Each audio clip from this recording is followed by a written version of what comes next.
And here we go. Are we here? Are we in English? Is it me and not Koji and Manu? I think so. We'll find out in a few moments. Hi, I'm Rich Slayton, one of the English casters for Clash Royale League. Was supposed to be casting the last match you just saw, but as you noticed, I wasn't there. Let's take a look at a little opening video.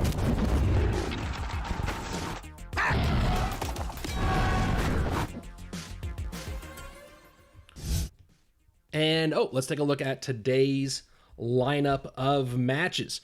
Opening things off, we just saw Romania upset Spain, which was absolutely wild. Coming up next, France and Greece round out our Group G action, one of the most stacked groups in the entire tournament. And then later today, the U.S. takes on Peru and Colombia takes on the Dominican Republic. And I'll be here for all of those, assuming that I am streaming now. We had a bit of a technical problem beforehand. Got to see Koji and Manu, maybe learn some Espanol, but now we're back in English with me for the remainder of the day, and I'm very excited about this France-Greece match.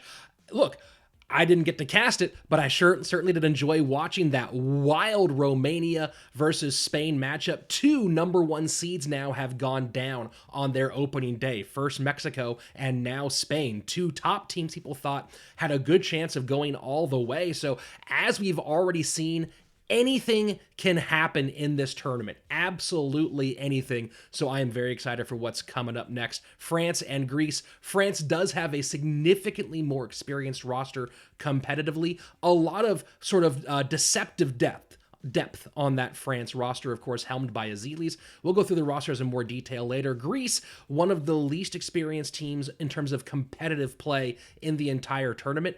We'll find out a lot about what these players can do against high-level competition today as they face off against France, but definitely coming in with a little bit less experience. Let's look at the French lineup. Azelis, Intox, Chetty, and Ruit. And this is a really, again, experienced lineup overall. Greece, not so much. Boss Mister is a 7K player, but not a ton of competitive experience here on the Greek side. So we'll see how they do, how they fare against this very experienced French squad. And we'll get a little bit more into the weeds about the level of experience there. Of course, Azelis, long time, one of the greats in Clash Royale. 2017, every competition in Europe was either Surgical Goblin or Azelis, and often it was both of them, 1 and 2, 2 and 1, back and forth.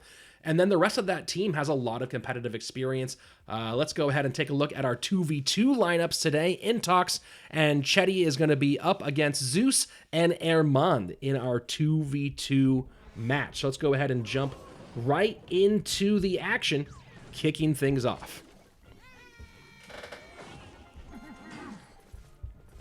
So Intox does have quite a bit of experience, as I mentioned before.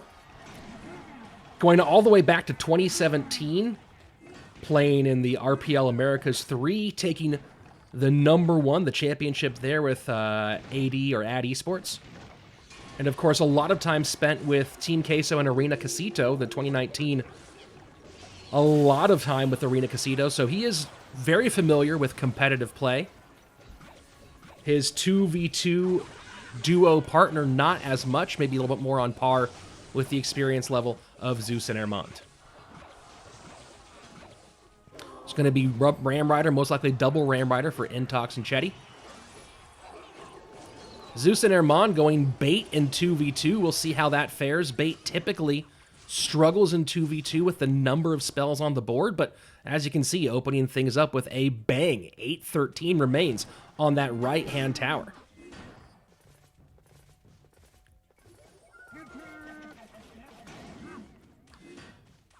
Dark Prince picked up by the Goblin Cage. Brawler now getting in front of the Wall Breakers. So going bait with Wall Breakers and a cheeky zap gets the tower down. Greece coming out swinging to open things up.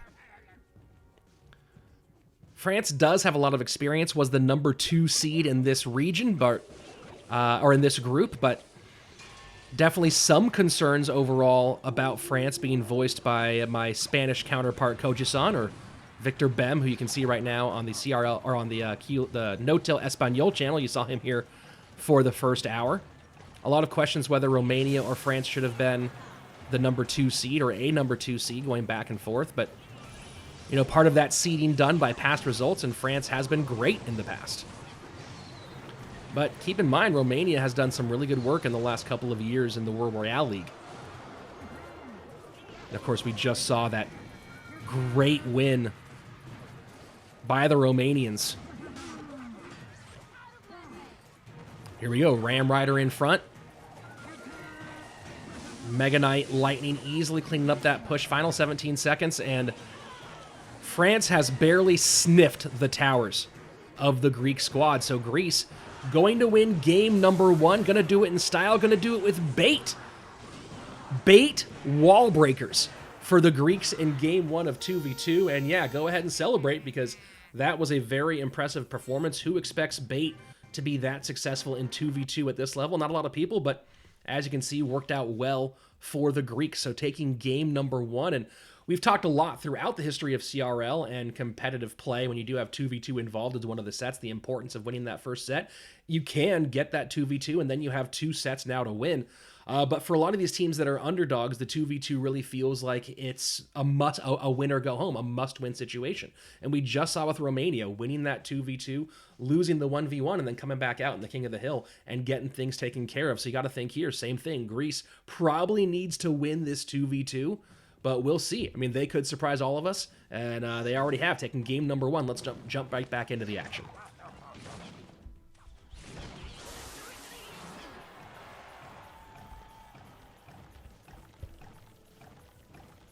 Giant Skeleton for Greece. Double Giant Skeleton.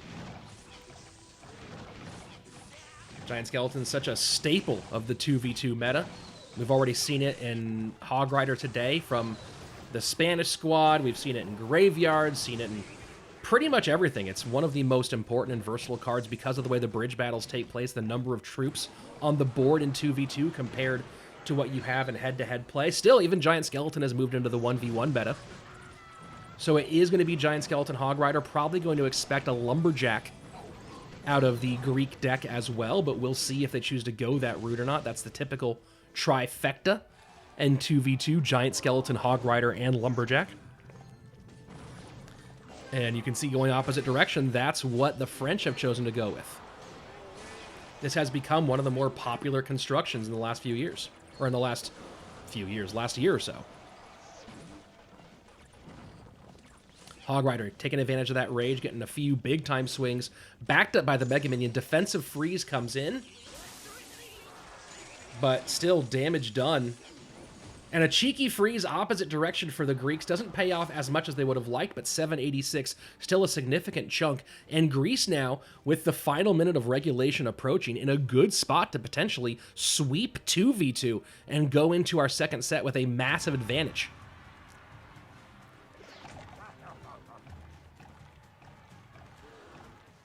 Giant Skeleton left-hand side, and the French take that opportunity and immediately get aggressive right at the bridge, but Night Witch, Giant Skeleton in response to keep everything locked up high.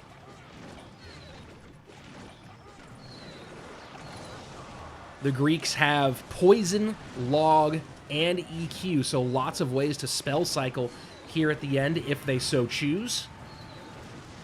Probably still a little bit further away from spell cycle range than they would like, but it's very possible that if we get one more hit of any significance, you'll see them start getting aggressive with those spells. And there we go, Hog in, Bats surround. And that EQ is going to be big, down to 569. One Hog Rider hit would change everything. E was trying to stop it. No, 305, that's going to be it. It's going to be nearly impossible. We could be in a foot race here. EQ down, Hog Rider down. The freeze on.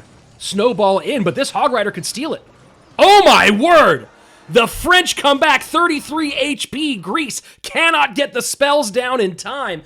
It looked like it was all over for France in that game too, and Greece comes out and takes care of business. Beautiful, beautiful work by the Greek squad.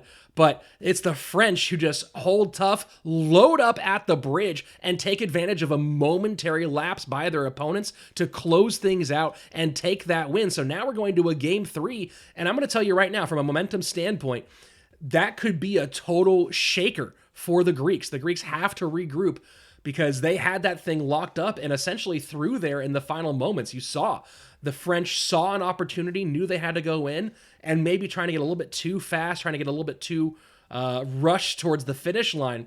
The Greeks start pulling the trigger early, leave 33 on the board, and the French step right through and take advantage. So now we're tied up 1-1, and France has a good chance to come from behind, get the reverse sweep in this 2v2. And if they do that, while the Greeks definitely, they're competitors, it's going to be a very difficult task to go ahead and try to win this match after falling in the 2v2 set. So here we go. Game number 3, and it's France's turn to go wall breakers split to open things up.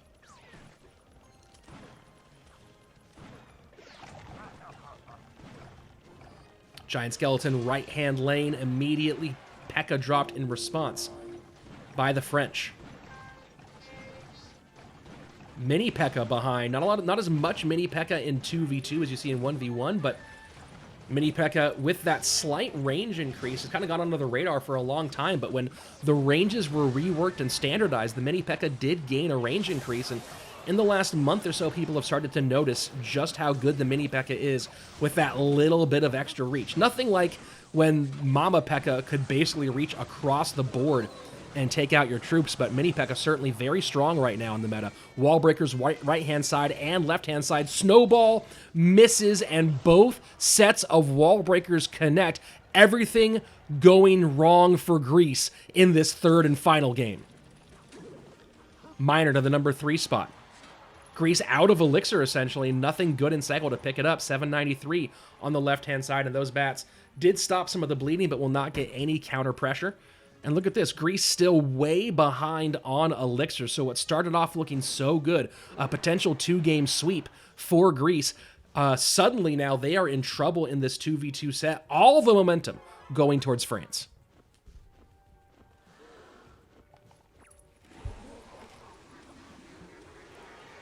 Night Witch down in response. Poison comes out, and then a high Giant Skeleton trying to make some room for this Hog Rider. Goblin Cage stops it, and with the Musketeer in the back and the P.E.K.K.A in front, no way that Hog Rider's getting anywhere near the tower. Now Miner goes to the back, does get picked up by the Lumberjack. Good placement of Lumberjack there. Could go either to the back spot or to the number 3 spot. Would have given up a shot in that front spot, but still not a big of a deal as it could have been. Wall breakers go opposite direction. France starting to pour the pressure on. They do not connect. And Giant Skeleton does take out the Prince and the Dart Goblin, so now can Greece respond? Snowball Fireball gets the Hog Rider off the board and off the tower. Miner goes number 3 this time rather than to the back spot, and that's going to put things in spell range. So as long as there's no major mistakes from the French, they should have this thing sewn all the way up. Just need to hold on and play smart for the next 10 seconds and not get caught flat-footed. Poison in. The French will go ahead and spell the opposite direction. No need. Snowball Miner, and the French come from behind and leave the Greeks absolutely reeling.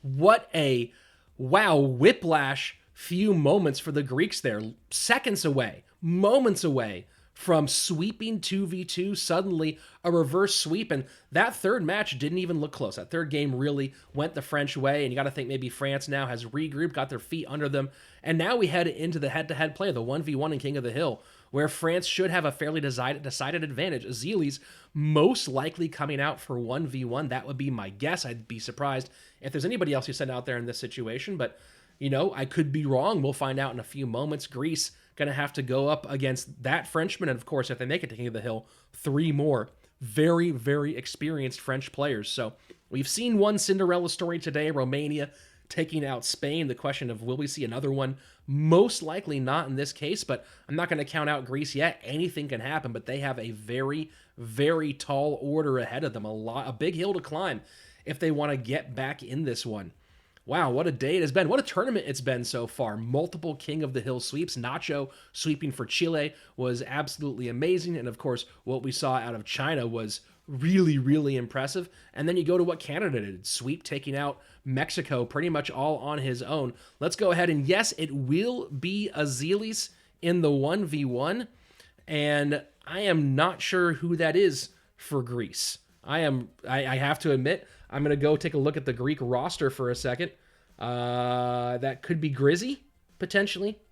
But I am really unsure of who all the blank bars are for Greece. So if anybody knows who that is, let the chat know, because I certainly don't. And it's going to be Expo. It's going to be Expo, and most likely Icebo here. Magic Archer immediately in response. Expo gets a lot, but that Magic Archer will do a ton of damage the opposite direction and take the Expo off the board. So it looks like it's going to be, yep, Bridge Spam, Magic Archer for Azealis, and Icebo for his opponent. And this is not looking good for Greece right now at all. Yeah, already giving the good game. Both towers gonna fall. That's what you get for Expoing in the first 3 seconds of the game. I was a long-time Expo player. I played an off-meta, ridiculous bowler bow deck for a very long time. Went through a 2.9 phase. Went through played pump bow for about 3 or 4 seasons. And anytime you see someone just go ahead and Expo in the first 3 seconds, yeah, you get what you get what you put out. And that was you can't pull a sort of a low-level move like that on Azealis and expect to get away with it.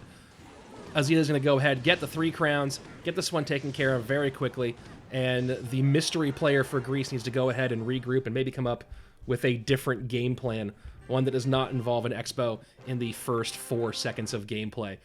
Wow. Wow. You know, look, people Golem in the first, they open Golem, people open Lava Hound, and it works sometimes. It certainly does work sometimes. You shouldn't, but they do it. Opening Expo like that is such an insanely higher risk for a whole host of reasons. And you saw that right there. Expo, early on, Magic Archer meets it immediately, shreds the Expo, shreds the tower, and Azealis goes, okay, if you're going to do that, I'm just going to spam the opposite lane and then throw a Royal Ghost down in the same lane, and it's going to be GG. So I'm sure a lot of the people watching right now are very happy to see the way that went. Of course, if you're a Greek fan, probably not as happy, but for all of the Expo haters out there, there is a win for you. Let's go ahead and move on to game number 2. And choosing instead to cycle Bandit in the back, a much less offensive opening. And it looks like it could be the Greek player going the same route that Azealis just went with that Magic Archer Bridge Spam deck. 3 cards so far telling us that story. Azealis with the Battle Healer cycled, and here we go with the E-Drag. Azealis could be going Elixir Golem. Could technically be going Golem as well, but most likely with E-Drag these days, it's Elixir Golem.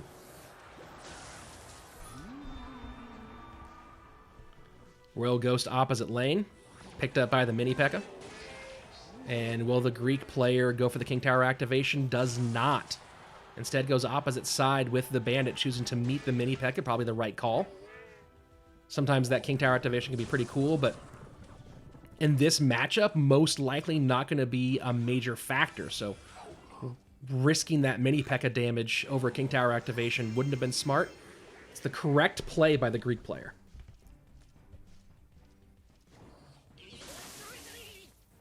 Cycling Ewiz left-hand lane. Azealis cycling his Battle Healer one more time. And there you go. First Battle Ram in the right-hand lane. And E-Drag will take care of most of that pretty easily. Maybe one Barbarian swing gets through. There we go. And here we go. It is Elixir Golem, right-hand lane. Azealis kind of saying, hey, if you're going to go with a little bit of cheese, then I will cheese right back at you. And this is going to be a lot of trouble. Bandit on the left-hand side does do some good damage, but NATO, E-Drag, Elixir Golem, Baby Dragon, the kitchen sink, a cat, and the hopes and prayers of Greece all getting thrown directly at that right-hand tower. Bandit down, does dash onto the Battle Healer. Look at this, the Battle Healer will be held off a little bit. Not going to give enough time quite for the Elixir Golem to catch up. P.E.K.K.A. into the lane of the push. Magic Archer will die to the poison left-hand side. Mini P.E.K.K.A. will easily take care of the Battle Ram right-hand lane. high poison from the Greek player, trying to take off all of that support. But that's a ton of little elixir droplets jumping onto the tower. 475 right-hand lane, and Azili's right back to another elixir golem. Wow, this has been such a turn. It really looked like Greece had a good shot of at least making this thing close, of making this thing competitive. And they throw the 2v2, and frankly throw in the 1v1 as well. And here you have it. France with an easy 2-set victory. It looked like Greece really was going to be another potential upset squad and just didn't hold on in that game number 2 of 2v2. And then an Expo at the bridge to open up in game 1 of 1v1, which, you know, it might work in mid-ladder, but against a player like Azili's, you're not going to pull that off. You're really taking a big risk, and the Frenchman punished him for it. And then, of course, in that second game said, hey, if you can cheese, I can cheese better. Goes Elixir Golem, E-Drag, and just puts on a clinic. Takes care of business, and the French get through a brief scare in this game, and then decide to move on and go, hey, we're going to take care of business and move along. So taking a look at the game recap with stats coming from Stats Royale, and you can see it only took 3 Elixir Golems for Azili's to get things done, and even though getting around and getting a lot on the board, total elixir spent way more by the Greek. You can see just the efficiency difference here. Azili's, really every single thing he did counted and never really felt like the game was in doubt, whereas a lot of that elixir, sure, got down the board. 16 more elixir spent by the Greek player, but does not result in a victory, does not actually work out for them. So Azili's just showing professional level gameplay, and Greece does have to go back, regroup, and hope that they can come out stronger next time. So taking a look at the results from Group G for their first day of gameplay, France and Romania up at the top. France, of course, gaining the 2-set sweep, so I believe that's the tiebreaker situation. And they are now on top in this region, so we'll see how that fares. Romania with a big one, taking out Spain. And this really opens things up a lot for this entire group, because if France can also beat Spain, we might see a tournament where Spain does not advance into the group stages. That's a distinctive possibility. We'll be back in just a little bit with the U.S. facing off against Peru, and then one more match in Group C as well. We'll be back at the top of the hour.